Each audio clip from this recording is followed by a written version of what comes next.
happy team members equal happy clients, and if you have both of those, growth will follow. We're a case for that. I stepped into a managing partner role in 2011. We were 16 million in revenue. Fast forward, we'll be 80, and that's primarily organic. That doesn't happen if you have a revolving door or high turnover. We can't grow if we don't keep people. Today, I'm joined by Carla McCall, Managing Partner of AAFCPAs, one of New England's largest independent CPA and consulting firms. And she's also the past chair of the AICPA. I think the profession thrives if we all thrive. We're not driven by the big four, the top 100. We have 43,000 firms in the country. So we need to make sure everybody is evolving. Last year, we rolled out an enterprise-wide LLM, and it gives us access to all the OpenAI, Anthropic, Perplexity, Gemini, and Microsoft LLMs. There's about 25 models, and it will maximize the model it uses based on your prompt. I've never seen anything like it. It's amazing, and it's available to everybody in the firm, and it's in a safe environment. As AI collapses some of the more traditional compliance work that a lot of firms do, I'm curious where you see the highest value role for the client moving forward is going to be. Good question. Welcome back to the AI Native Accounting Podcast. I'm your host, Casey Johnson, principal at Be Radical and executive director of the AI Native Accounting Foundation. Today, I'm joined by Carla McCall, managing partner of AAFCPAs, one of New England's largest independent CPA and consulting firms. And she's also the past chair of the AICPA. Carla has become one of the most visible voices in the profession on the human side, an area that, in my humble opinion, needs more focus as agents become our coworkers. Carla, welcome. It is so great to see you. It's nice to see you. Thank you for having me on. I appreciate it. Absolutely. I know you're a road warrior, so appreciate you making the time. But Carla, before we get into the big stuff, let's ground our audience a little in not just who you are, but what AAFCPAs looks like today. If you could just give us a quick snapshot of size, client base, primary services, and what you feel the firm is known for. Yeah, sure. I appreciate that. We're a top 100 firm, and we'll probably on track to do this year about 80 million in revenue. Most of our growth has been organic. I think we've only done 2 acquisitions. One in 2020 and one at the beginning of this year. We're about 400 team members, and I guess we're best known as an assurance firm. I think last I looked at the end of 2025, I think we were 56% assurance, which is skewed high for assurance in public accounting firms. But we have assurance, tax, large CAS practice, technology practice, wealth management company, risk advisory, and forensics. And is there a specific niche or industries that you guys serve or see a bulk amount of your clients in? It really depends. Half of our firm has always been dedicated to the not-for-profit space, and that it probably spans mostly assurance and our CAS practice. Our CAS practice is half commercial, half not-for-profit. In the commercial space, here in Massachusetts, I'd say it's manufacturing, life sciences, biotech companies, that kind of thing. You've grown up really inside this firm and ultimately became managing partner. Was there a specific moment where you realized you wanted to lead? And I'm curious if there was anyone in particular that kind of helped to shape the leader that you've become. I don't know. Does anybody, when they're growing up, say, I want to be a leader someday? Yeah, I guess I threw my hat in the ring for managing partner. I was a newer partner at the time. I became a partner in 2003 and stepped into a managing partner role in 2011. And I didn't know it at the time. I just I had a deep desire to create and improve things. And way later in my leadership journey, I took some time for self-reflection, which I think is really important. And I realized that I'm driven by improving the environment around me. I think that was probably the impetus for me wanting to lead. I had created a lot of programs as a new partner here, all that sort of improve the culture or communication of things like that. And so I raised my hand. I didn't know what I was doing or getting into at the time. It's been quite a ride, quite a journey. And you've broke so many ceilings for a lot of women in the profession. So kudos to you. Yeah, though I will say when I led, I wasn't, you asked me about leadership, shaping leadership style.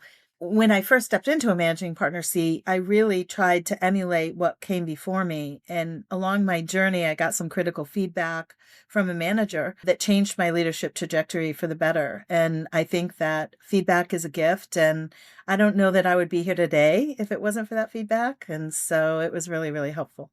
Now, one of the ways that you've been such a tremendous leader for the profession and giving back was obviously a lot, and where we met when I was at CPA.com, but is your leadership with AICPA and your role as chair. Yes. Now that you have a little distance from that role, I'm curious if there's anything that that term taught you about where the profession truly is today, because it's a different lens in that role than, being in just like in a firm. Yeah, I didn't I guess I have a much deeper appreciation for the complexity of our profession. Where everybody sits. It's easy when you manage a public accounting firm to just be focused on public accounting, right? Having a seat on the board and ultimately an officer position, I think gave me a deeper appreciation for the value of the profession across sectors and how management accounting and public accounting are going through the same evolution, right? We both have pipeline challenges. We're both trying to figure out technology. We're both facing, geopolitical issues and challenges.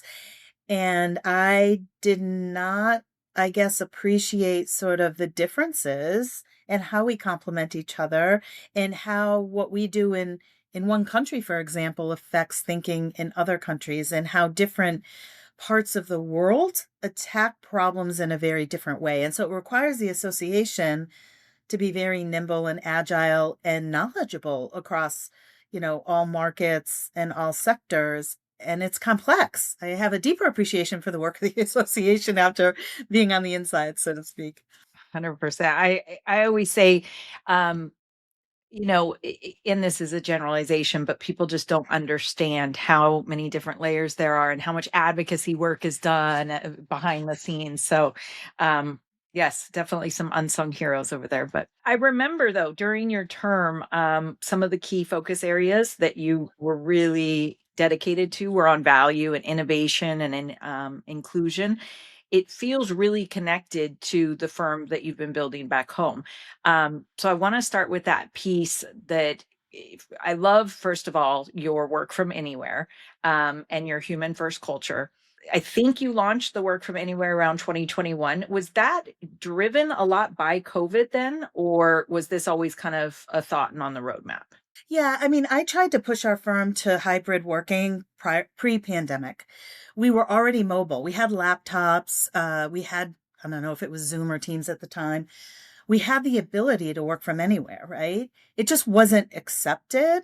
And the number one reason that people left our firm is because of the commute to Boston. And at the time, we would go to clients. And I don't know, 80% of our clients are in and around city center, even though we have offices outside of Boston. And so it was that whole sort of get out of your comfort zone, think a little bit differently, let's figure it out. To the partners were like, well, we're not sure. We're a trust business. We need to build relationships in person. So I could never really get the momentum. And I think it was just we were comfortable doing what we always did. We've done it for 100 years, right? And so once the pandemic hit and everybody was like, oh, sort of figured it out overnight. I always say that was one of the best silver linings of a global pandemic was making it normal to be able to work from anywhere, communicate, and not be seen lesser than because you don't have your butt physically in the seat in the office. You're right. We are creatures of habit just by nature, but I do think that it forced not just being able to work from anywhere, but be able to work with people from anywhere Yes. and in different types of capacities for sure. I mean, now you're 5 years in, is there has the model evolved as time continues to change things and technology is changing things? And is there anything that was harder than you initially expected in embracing this? When we first rolled it out, I was, I didn't really think about what needed to change. It was like, okay, let's do this. Everybody's happy, right? What I realized over time is that it's almost like what we say about AI, right? You're not going to take an old process and try and fit it into a new tech box. You have to start from scratch, right? Because our process probably wasn't good in the first place.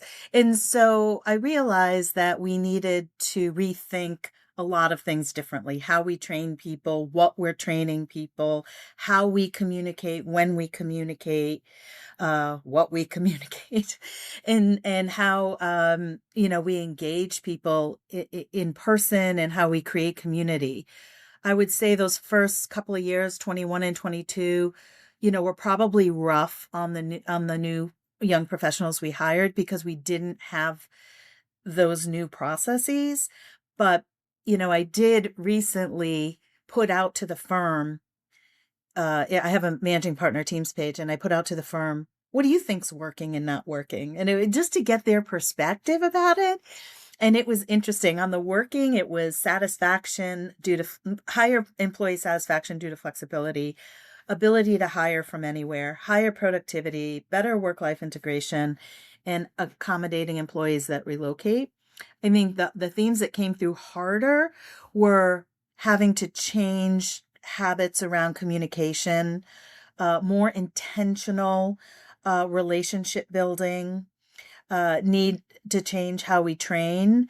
And some people cited sort of isolation and stress of working alone. It's that kind of feedback that's gold for you as a leader, though. Like Yes.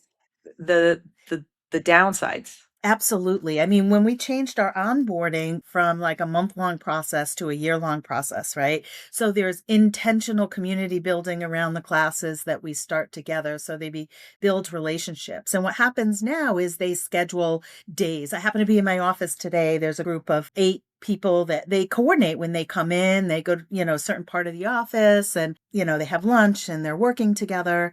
And we created, sort of these virtual office rooms that play on body doubling. So I really tried to shift our thinking from a it's not an employee problem, it's a management problem. We need to figure out how to do things differently, and we just can't do them the same way. We're smart people, we'll figure it out. And so a little bit of creativity and piloting different types of programs. We have way different, more different, I guess, uh habits today than we did, 5 years ago. One thing that I've heard you say multiple times, happy team members equal happy clients. And it's so true, because you think about, if you're a customer anywhere and you can see that the person you're dealing with is miserable in what they do, it doesn't make you really want to give like a lot to that organization, right? So Yeah. I'm curious, how do you operationalize that? Like, what are the structures, rituals, or policies that keep that from being a poster on the wall to action that your clients truly feel your team members love what they do and where they're at? Let's see, I say happy team members equal happy clients. And if you have both of those, growth will follow. And that has been, we're a business case for that. When I stepped into a managing partner role in 2011, we were 16 million in revenue. Fast forward, we'll be 80, and that's primarily organic. That doesn't happen if you have a revolving door or high turnover. We can't grow if we don't keep people, right? We don't attract and retain people. So for me, if I had to sort of highlight the top things, it would be align your leadership around what your culture and values are. So several years ago, we actually put our culture pen to paper, and it's on our website. So we have a culture statement. So if people want to know what it's like to work here and what we commit ourselves to, it's in our culture statement. And I built our vision and strategic plan around pillars that include partner accountability for those behaviors. And so it can't just be a statement. You have to then have accountability. We also solicit candid feedback, both in anonymous 360s throughout the whole firm, including partners. And we actually specifically prompt anonymous upward for partners twice a year. And then we do an annual employee engagement survey. And then we have executive coaches that sit inside our firm. And part of their role is they do rotating pulse checks by department or industry pod. and they're doing confidential one-on-ones. It's a safe space for our team to be honest. And then they report to our board on a regular basis of what they're hearing. We may have blind spots or how we can increase employee engagement. Those would probably be the top ones. This is a great roadmap for firm leaders because, okay, so I've had, Alan Colton on the podcast recently, as well as Dan Hood, and we got into a lot of the growth trends and PE. And obviously, so many of the big firms, they're growing at rates because of acquisition. So hearing this story around all organic growth, I feel like we could just do a podcast all on that, Carla. I mean, that's fantastic. And I think it needs to be surfaced more because I do think there's a lot of leaders in firms right now who are getting scared that, look, the only way to grow at this point is through M&A or having some infusion of money from PE. We were not really built in my mind for PE. We consider ourselves people over profit. I mean, we just published our 6th annual impact report where we give 10% of our net income back to nonprofits. I mean, there's a lot of things we do that are people focused. And so, for me, in order for firms to remain independent, they have to evolve. One, they have to keep an external view, right? So attending conferences or, understanding what's happening in the profession. Two, they need to keep money in the business. You have to build reserves to invest so you can be nimble, agile, and you can invest in things, especially when it comes to technology. And you need, third, most important in my mind, is evolving governance. You can't have everybody in a room. We haven't done that for years, by the way. Since 2011, I've evolved our governance structure at least 4 times. And so we have a 7-person board now that makes most of the decisions in the firm. You still have to keep everybody abreast as to what's going on. But once you start to make decisions and have successes and everything, you build trust and influence. It's just way easier to run the firm. And so I am in some groups that are focused on in firms that want to remain independent. I've also done some one-on-ones with specific firm managing partners that wanted to pick my brain. And I think you've heard me talk. I believe in the power of collaboration and firms sharing what they're doing. Nobody has a special sauce. Everybody thinks they have a special sauce. They don't. And so I've shared our authority matrix. I've shared our competency grids. I've shared all these things with firms that want to remain independent, because I think the profession thrives if we all thrive. We're not driven by the big 4, the top 100. We have 43,000 firms in the country. So we need to make sure everybody is evolving, I guess. An amazing thing about this profession, how even though a lot of firms compete, they give back to each other and collaborate and try to learn from each other. But I hope, because that is a lot that you're giving, I hope that you're getting as much back in return. Oh, yes. I mean, I'm in some groups where we share. I have a personal advisory board. So there's 8 or 7 of us managing partners on a very regular basis. And we look at each other as growth accelerators as opposed to competitors. Hugely valuable for me. And I will say, I'll plug the AICPA PCPS, private company practice section, though I think they need to rebrand that. I'll say that for the 100th time. But I sat on that committee and I gave content, right? So larger firms will offer, tools or things to share with small firms that might not have the resources that we have. Lisa Simpson, I hope you listen. I'm going to get in trouble for that one. No, it's good. It's good. So I'm curious, a lot of managing partners, they see vocal leaders in other industries like Michael Dell in tech or Jamie Dimon in banking, and they're enacting big RTO policies. And a lot of managing partners say, oh, we need to follow suit. What do you say to some of these peers that you're around who say remote is killing our culture, or I think the staff will be more productive with, butts in seats where I can see them? I guess we're not all created equal. I mean, we're in different markets. We have different client bases, different types of services. So, I don't think one model is the same for everybody. To some of the companies, I say we can agree to disagree. But I always listen to the other side. I read this amazing book by Adam Grant called Think Again, and it talks about if you take time to listen to an opposing view, you become a better thinker. And I really take that to heart. So I don't try and push our model on anybody. I just think that, we have the right culture and mindset and trust in our employees and creativity, quite frankly, to create new ways of doing things and new programs to make it work. And so I've always viewed our profession as a deliverable driven business, right? And so we have to meet with clients, we have to deliver product, we have to meet with boards, we have to sync binders, we have to review things. So it's really hard to hide. So you can't tell me that a butt has to be physically in the seat in order for someone to work. Now, can someone, go back and forth from their computer while they're home and do other things? Yeah, I do that. I do that, but I'm accountable to get the work done. So I think we have guidelines. So, flexible work and remote work has to be a win-win for both the team member and the firm. And so there's certain expectations.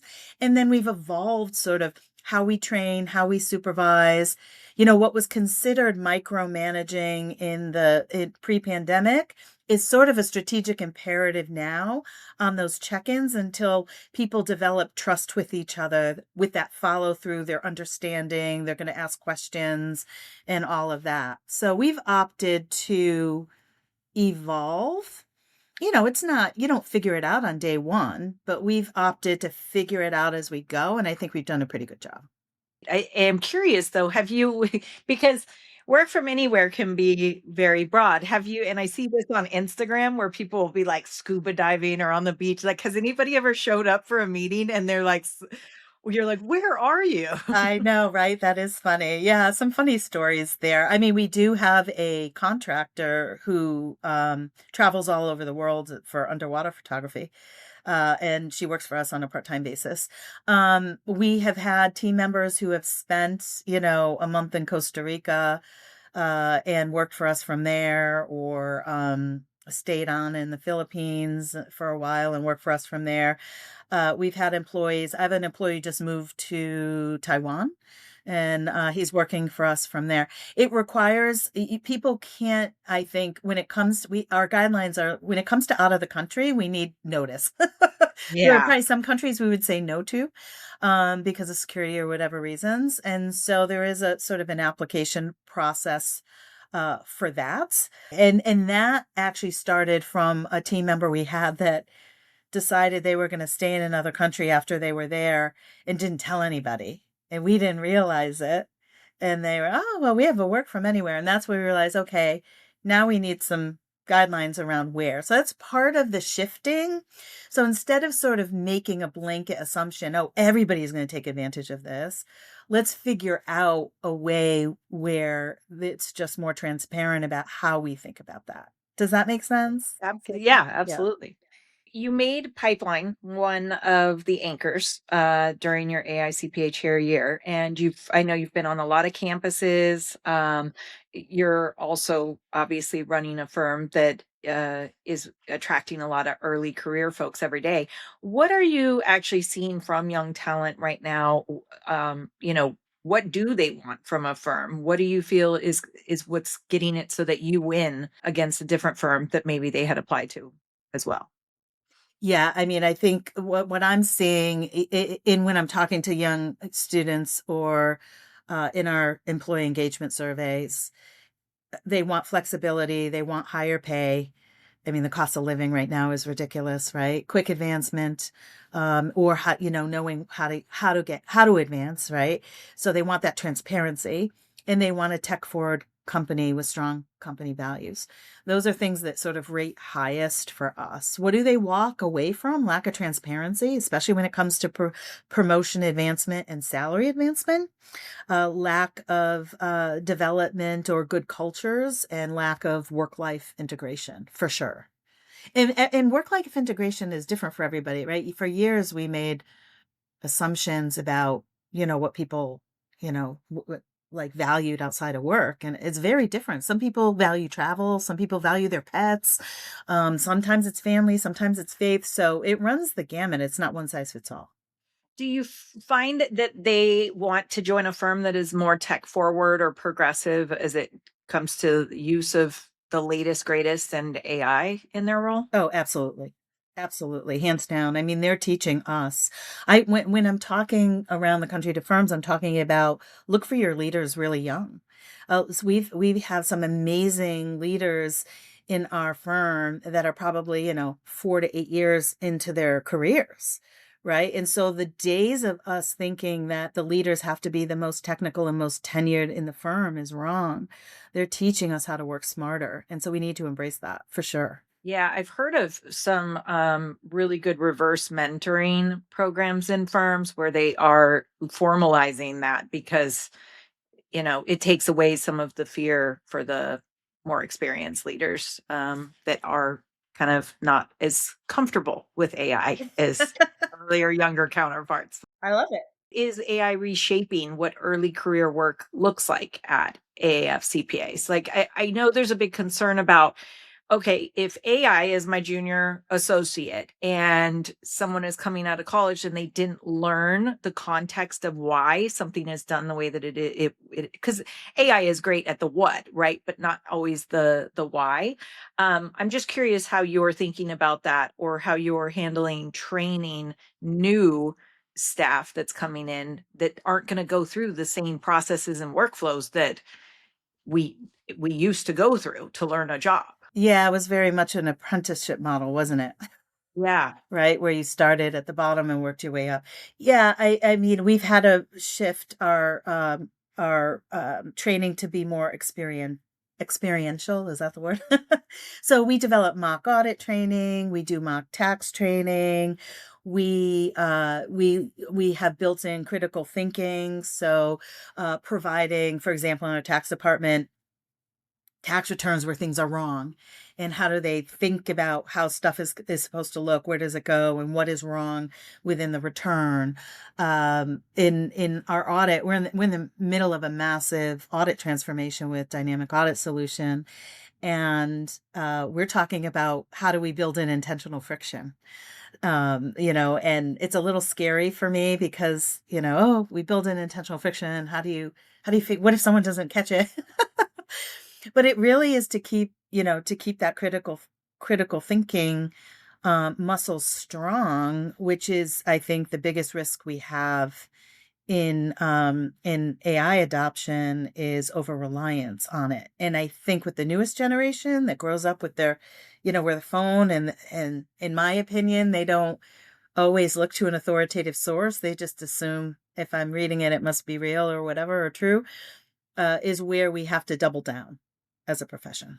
Have there been any real wins or lessons learned as you've kind of gone through your AI implementations and use cases and kind of identifying what does make sense for your firm? First, I started with a responsible AI policy that I learned from, you were probably still at AICPA, the first AI symposium we did. Yep. And do you remember that woman from Canada who ran the Foundation for Responsible AI? Yes. I Yes. loved, Fantastic. yes, her 10-point framework. I brought that back and I was like, and that was what, 3 years ago, I think?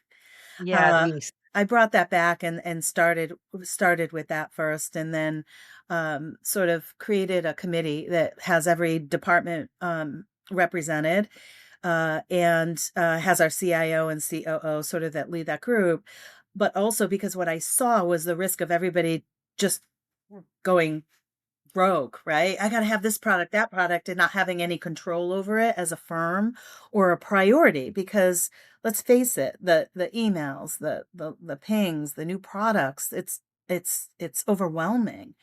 And so we really needed to rein that in for a strategy. And so last year we rolled out an enterprise-wide LLM, and it gives us access to all the OpenAI, Anthropic, Perplexity, Gemini, and Microsoft LLMs. There's about 25 models, and it will maximize the model it uses based on your prompt. I've never seen anything like it. It's amazing.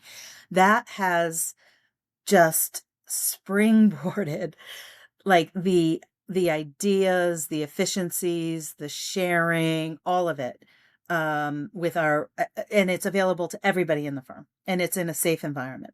And so it's really been incredible what we've been able to do, and we're starting now to build AI use case library by department. And is that visible like across the firm so people could see what others are doing and working on or just in a specific practice area? Good question. Not yet.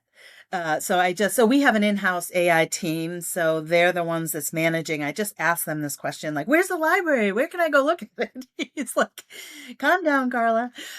So they're working on that. I would imagine that it would be visible. The tech team that we have that is sort of the first. So if someone wants to look at a new product, like any new product, it doesn't have to be necessarily an AI product. They have to submit it, and then it gets reviewed, and then it gets prioritized. Sometimes you have to tell people not now. But I would I try and make sure our focus is on maximizing what we're building cross departments. So for example, if our CAS practice is looking at a new autonomous close software, they're bringing our CFO into the conversation. Maybe we want to use it for the firm. I would expect our AI use case library to be available firm-wide. That's great. And by the way, for listeners, the what Carla was talking about with the responsible AI framework, it's called the Responsible AI Institute, and they do give a free framework. It's not specific for accounting firms. As you could tell, she built their custom one off of it, but it gives you a good framework of what needs to be included in that. So even thinking today of what a firm is like with how AI is impacting everything so quickly versus 5 years ago. I mean, what do you feel is the hardest part of leading through this? And I'm sure you've got skeptical partners or anxious staff, clients who suddenly have different expectations. How do you navigate all of that? Yeah, I mean, I guess the hardest is the change management piece, in my opinion. We have people who have been in this profession a long, long time. We have the way we do things, we have our comfort zones. And so leading through change is hard. It's hard work. The most unglorious positions in the firm is leading through change because people get frustrated, anxious. It's not perfect. We got to work through it. All those things, that it gets worse before it gets better. When I'm thinking of the Gartner hype cycle, I always like to plot change along that, right? And so I would Mhm. say that's probably the hardest is the taking people through change managements, um, being able to give comfort to the most senior leaders that aren't as comfortable with technology or may not be excited, having a harder time sort of learning new ways to do things. And honestly, it's them being comfortable not doing things. So if you think, for example, in audit and sort of the antiquated audit methodology approach, and we do the same thing we've always done every year, not necessarily always risk, but it's in our program, we have to do it, right? And being able to stop doing things based on a true risk approach is absolutely incredible from a value and sort of and to some degree efficiency, but also quality of an audit. But getting people to stop doing things is really hard. I'm sure the being able to not do things, that's another one of the benefits of staying independent because you don't have the pressures from a PE firm that many of your counterparts have. Yes, that's true. And we're not also like, I guess, we're not a public company. Like when you mention some of those large companies, they're just different, right? They're beholden to shareholders and profits and all those other things. As independent owners, we can make decisions a little bit differently. I'm sure, well, we know clients are reading the same headlines that we are. I hear a lot that expectations are changing. Some firms are starting to hear fee pressures for if they know that a firm is using AI. Are you seeing that they're asking for new services or new types of support than what they did, say, 2, 3 years ago? We haven't actually had a lot of clients come back and we've had asks for the first time, I think probably last year. How are you using AI, right? And that's responsible. They probably have a responsible AI policy that they want to know, right? When they're vendors, I hate to call us a vendor, but when the people they're working with are using AI, because we have access to their systems in some cases. And so but there is a significant cost. So, we've sort of to technology. So it's not like I've shifted the firm sort of away from that hours times rate mentality and really about value, the value that we bring with our years of experience and the value add that we give to clients and all of that, and our response time and consistency of team and all those things. But the tech investment is significant. And so we may be working a little bit different, but it doesn't necessarily mean that it's costing us less overall.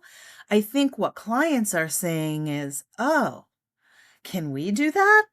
How can we harness the power of automation or AI? And so we've actually done some pretty cool projects using AI for some clients that they have then like raved about within their sectors.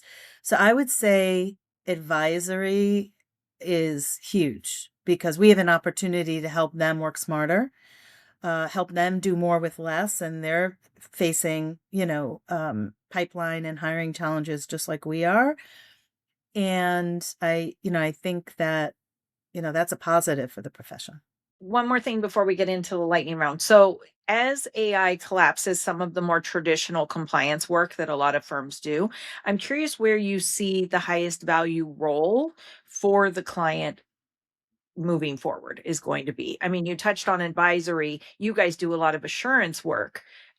So how are you framing that for your partners and thinking maybe it's not being done today, but where we need to be in a year, 2 years? Yeah, I mean, we've had a push for advisory mindset for a long time, and we've never looked at ourselves as auditors. We've looked at ourselves as advisors, right?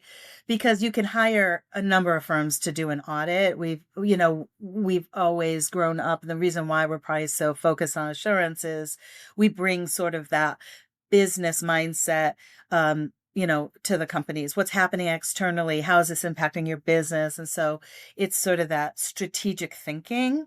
And so it is definitely a focus of ours is the compliance will be more and more automated, and we need to make sure that we're always adding value to clients. And that means that we need to understand really deeply their business, their drivers, their risks.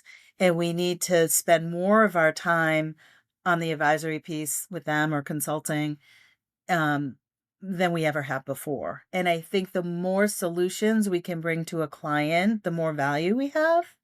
And so I've spent the last 2 years building out our advisory practice. One, bringing all our advisors together under one roof, and then adding to the types of services like risk advisory. We haven't had that before.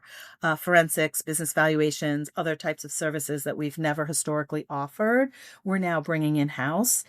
So we have more solutions for our clients.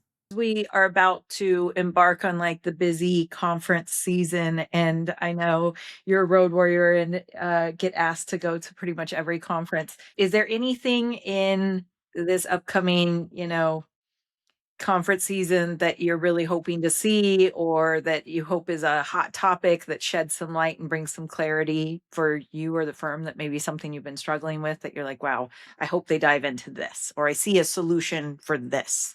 Oh God, that's a good question. I mean, I am always looking for, when I attend conferences like, Engage or Digital, I'm always looking for sessions that are sharing, like sharing real life use cases, sharing real technology wins. Some of the best sessions I were in was when they were actually had AI use cases up on the screen. So you could see and demoing like the technology right in front of you as you're doing it. I find those the most valuable sessions versus sort of the theoretical things. Those actual nuggets that you could take back, that people are actually open and sharing. So, what's on my mind? I don't know. It's this whole technology evolution and figuring out how to, sort of shift the firm to subscription-based pricing versus time and billing. And I've heard speakers at these conferences for the last 20 years. I mean, how long can we listen to it, Casey, before we're like, can it be done or not be done, right? So I'm really interested in people who have figured that out, and not the solopreneurs, because I think it's easy to start a firm that way. I'm looking for a firm who has shifted and done it in a very successful, meaningful way. I just haven't heard it yet. Have you? At your scale, for the full firm, no. Certain practice areas, yes. Obviously, CAS is much easier to move to, and build a firm that way from scratch. But Yeah, I mean, the risk of revenue erosion is real if people don't figure it out. And so that would be really interesting to me. Quick rapid fire questions. What's one AI tool that you use personally that you can't imagine? Like I do this all the time. Like how I've always been like a workhorse and pretty dang productive, but now like the level is just incredible. So I look back and I'm like, I don't even know how I worked without this. Is there anything that you just love that you can't imagine living without at this point? Oh gosh. Well, it's funny because I've seen some LinkedIn videos with different people who are like, "Oh, I have this AI planner and it takes everything I do for the week and it puts it in my calendar." So I don't manage my own calendar, but that sounds awesome. But any LLM, I have Chat GPT and Claude on my phone. I just use it for regular searches, information. Our LLM I use on a daily basis for analysis, help me condense my strategy, start things. So, I mean, anything LLM related is what I'm on every single day. I don't really have a specific exciting tool. Sorry. No, no, that's good. Something you believed about the profession 5 years ago that you no longer believe. I believe that technology was just going to help us work smarter, but not replace us.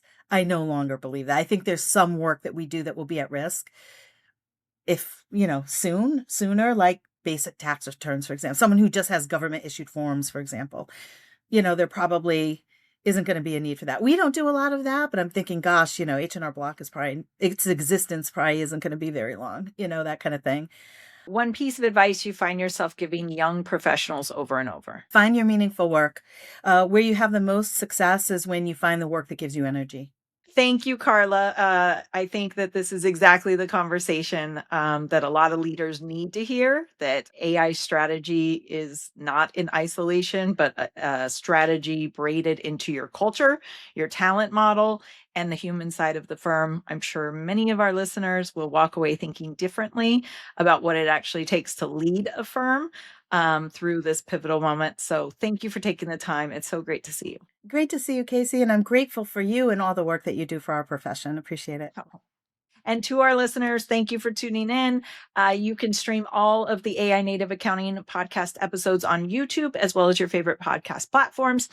A special thank you to our founding sponsor, Digits. If you would like to learn more about building an AI native firm, visit digits.com.